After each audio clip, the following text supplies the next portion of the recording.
Nah, ini dia nih, ada 7 tugas HR. Dan yang terpenting adalah nomor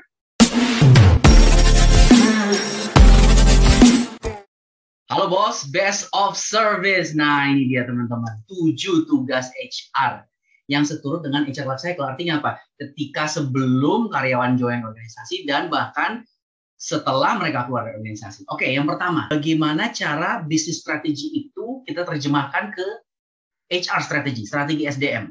Dan kita perlu organisasi yang seperti apa dan job desk seperti apa untuk bisa mencapai strategi bisnis tersebut. Nah, ini kita bicara yang pertama ya. HR Strategy dan Organization Development. Oke, udah ada nih strateginya dan posisinya, kotak-kotaknya. Lalu kita butuh orang dong. Nah, people resourcing, recruitment and selection. Kita di sini perlu 2 hal. Satu, the right amount, the right quantity, and the right quality, teman-teman. Ya, jumlah dan kualitas orang yang tepat sesuai dengan kebutuhan organisasi. Lalu oke, mereka masuk dan mereka kemudian bekerja. Bagaimana cara kita tahu pekerjaan mereka sudah selaras dengan apa yang dibutuhkan organisasi? Mereka butuh KPI, OKR, ukuran-ukuran, supaya mereka bisa tahu pekerjaan mereka selaras nggak dengan apa yang hendak dicapai oleh perusahaan. Oke? Nah, mereka udah kerja nih capek-capek. Lalu apa? What's in it for them? Apa yang menjadi motivasi atau penghargaan untuk mereka? Di sini kita bicara compensation and benefits. Skala gaji pastinya dan benefit, manfaat. Oke, lalu mereka sudah dihargai. Lalu bagaimana dengan skill mereka nih? Kita bicara kompetensi seperti apa yang masih kurang, yang perlu diakuisisi, yang perlu didapatkan, yang perlu dikembangkan lagi. Nah, kita bicara training and development, learning and development, teman-teman. Lalu yang berikutnya, hubungan antara karyawan. Bagaimana cara menciptakan hubungan antara karyawan yang harmonis dan juga antara 3 pihak nih, secara garis besar, antara perusahaan dan para pekerja dan juga pemerintah. Ini kita bicara hubungan industrial di sini. Oke. Lalu secara jangka menengah panjangnya bagaimana cara kita mengembangkan karir dan kompetensi talenta-talenta sumber daya manusia yang ada di perusahaan kita. Apakah mereka butuh promosi atau penugasan suatu proyek tertentu atau apa? Stretching di dalam pekerjaannya sendiri. Nah, seperti itu teman-teman. Nah, teman-teman ini panjang, teman-teman. Masing-masing 7 ini ada key activities-nya masing-masing, ada kompetensinya masing-masing, skill yang dibutuhkan untuk melakukan pekerjaan ini maksud saya. Ada tools and templates-nya masing-masing. Oke, secara sekilas dan garis besar saja ya teman-teman kita bahas. Pertama adalah HR Strategy dan Organization Development. Di sini ada beberapa key activities di mana kita membuat strategi SDM beserta budgetnya, program-program dan strategi seperti apa yang akan selaras dengan strategi bisnis. Lalu yang berikutnya, budaya organisasi dan tatanan nilai dan perilaku seperti apa saja yang dibutuhkan organisasi.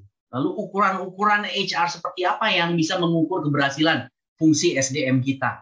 Dan analytics, bagaimana cara kita menganalisa dan mendapatkan insight-insight yang berharga dari kinerja SDM kita. Teknologi seperti apa yang dibutuhkan oleh organisasi. Desain organisasi seperti apa yang dibutuhkan oleh perusahaan. Contoh, fungsional, apakah misalnya production, finance, marketing, atau berdasarkan customer base, misalnya retail banking versus corporate banking, atau matrix, atau hybrid, gabungan antara desain-desain tersebut. Dan job analysis, apa saja roles dan tanggung jawab yang dibutuhkan untuk mengerjakan hal tersebut. Nah, teman-teman boleh komentar, mana nih yang perlu teman-teman dalami. Nanti kita akan coba buat video untuk menjawab kebutuhan teman-teman tersebut. Oke? Nah, ini dia nih, ada 7 tugas HR. Dan yang terpenting adalah nomor berapa teman-teman? Nah, semuanya penting in their own way. Dengan caranya mereka sendiri semuanya penting. Coba bayangkan, ketika perusahaan tidak memiliki arah, strategi, bagaimana fungsi HR bisa menjadi business partner bersama dengan bisnis, bersama dengan perusahaan. Oke? Nah, sekarang strategi udah bagus banget nih. Tapi orang-orangnya gimana? Kalau tidak ada orang-orang yang mampu mengeksekusi strategi tersebut, sia-sia juga kan? Oke, orang-orang sudah ada, strategi sudah ada, lalu ketika orang-orang itu tidak selaras, misalign kerjaannya yang mereka udah capek-capek kerjain, ternyata itu bukan yang menjadi tujuan dari perusahaan, itu juga tidak efektif akhirnya, teman-teman. Dan ketika rewards tidak align, tidak reinforce perilaku-perilaku yang dibutuhkan untuk mencapai tujuan organisasi, atau bahkan ketika rewards tersebut tidak sesuai dengan budget perusahaan, itu juga tidak efektif, teman-teman. Oke, bagaimana dengan learning and development? Bagaimana kalau skill-skill yang critical yang dibutuhkan dalam suatu posisi itu tidak ada, maka pekerjaan itu tidak akan dieksekusi dengan secara kompeten, teman-teman. Oke. Lalu hubungan industrial. Bagaimana ketika semuanya ini beres nih nomor 1 sampai 5, tapi terjadi perselisihan. Perselisihan tersebut akan berdampak signifikan dan berdampak mahal kepada perusahaan. Oke. Nah, segala sesuatu baik, bagaimana tapi kalau nomor 7 tidak ada kaderisasi, tidak ada succession planning yang baik. Bagaimana cara kita mengawal sustainability perusahaan ke depannya secara jangka panjang. Nah, teman-teman silakan ketik di komentar. Teman-teman pernah ngerjain tugas HR yang mana nih dari 7 ini? Atau pingin ngerjain yang mana nih kalau belum? Ya, kenapa teman-teman pingin ngerjain itu? Dan ada nggak topik-topik HR lain yang teman-teman ingin dalami? Nanti kami akan coba bantu buat videonya.